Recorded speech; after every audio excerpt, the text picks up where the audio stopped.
This chart shows how closely someone is related to the person they want to marry, John or Mary.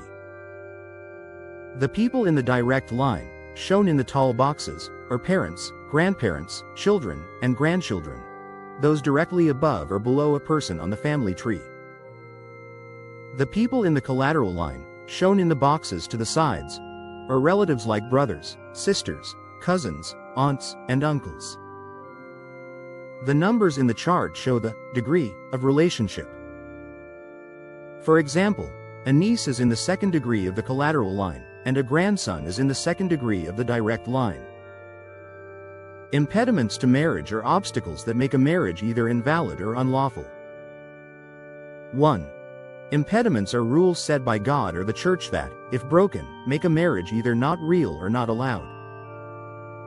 Because the church protects the holiness of the sacrament of matrimony, it declares that certain situations weaken or destroy the sacred meaning of marriage. These situations are called impediments because they get in the way of a valid sacrament. If a situation exists that does not fit with the nature of marriage, the church sets an impediment for it. Some impediments also exist for the good of society or to protect the marriage bond. 2. When an impediment exists, the church may forbid the marriage completely or require special permission to make sure the danger or problem is reduced. This special permission is called a dispensation. 3. There are two kinds of impediments. A. Deriment impediments. These make a marriage completely invalid. It is as if the marriage never took place. Dispensations for these are rare. If a couple tries to marry with a deriment impediment and without a dispensation, there is no marriage at all.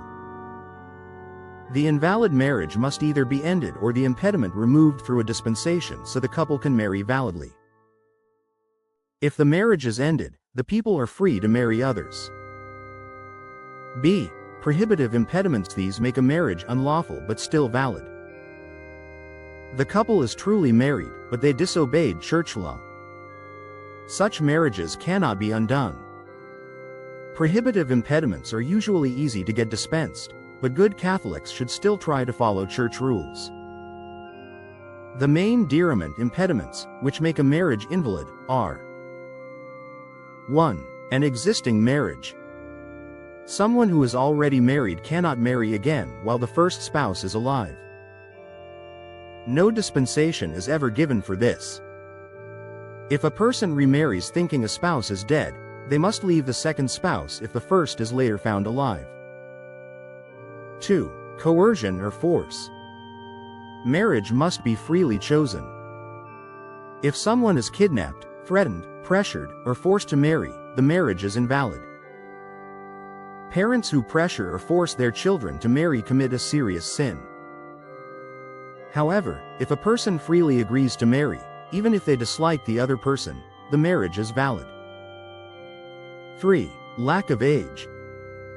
Boys under 16 and girls under 14 cannot marry validly. 4. Blood relationship, consanguinity. The church does not allow close relatives to marry. This protects respect within families, helps build friendships between different families, and helps prevent children from being born with physical or mental problems caused by close inbreeding. 5. Close affinity. This means being related through marriage. A person cannot marry the close blood relatives of a dead spouse. In the direct line, like a stepdaughter or mother-in-law, no dispensation is ever given. In the collateral line, the rule goes to the second degree and can sometimes be dispensed. 6. Holy orders or solemn vows. Men who have received major holy orders, or monks and nuns who have taken solemn vows of chastity, cannot marry validly.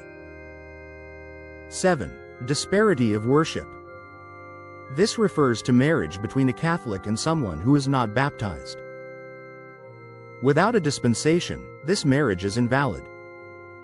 Examples of unbaptized people include Muslims, Jews, Buddhists, Shintoists, and others. 8. Spiritual affinity. Without a dispensation, a godparent cannot marry his or her godchild. Also, a layperson cannot marry someone they baptized themselves. 9. Legal relationship. People who are legally forbidden to marry because of adoption are also forbidden by church law. The church follows the civil law.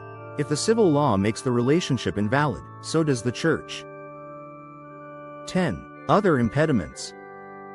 There are other obstacles people preparing for marriage should know. They should ask their priest or confessor about them.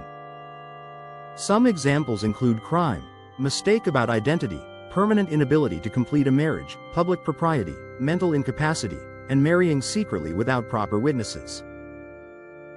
The main prohibitive, but not invalidating, impediments are: 1. Forbidden times. Certain times of the church year have restrictions on weddings. 2. Simple vows. A simple vow of virginity, chastity, celibacy, or a vow to join religious life or become a priest is an impediment. 3. Mixed religion. Marriage between a Catholic and a baptized non-Catholic is a prohibitive impediment. The marriage is still valid and cannot be dissolved, but it requires a dispensation for everything to be lawful. Non-Catholics can validly marry each other, since the Church applies its rules only to those under its care. If two baptized non-Catholics marry validly, their marriage also cannot be dissolved.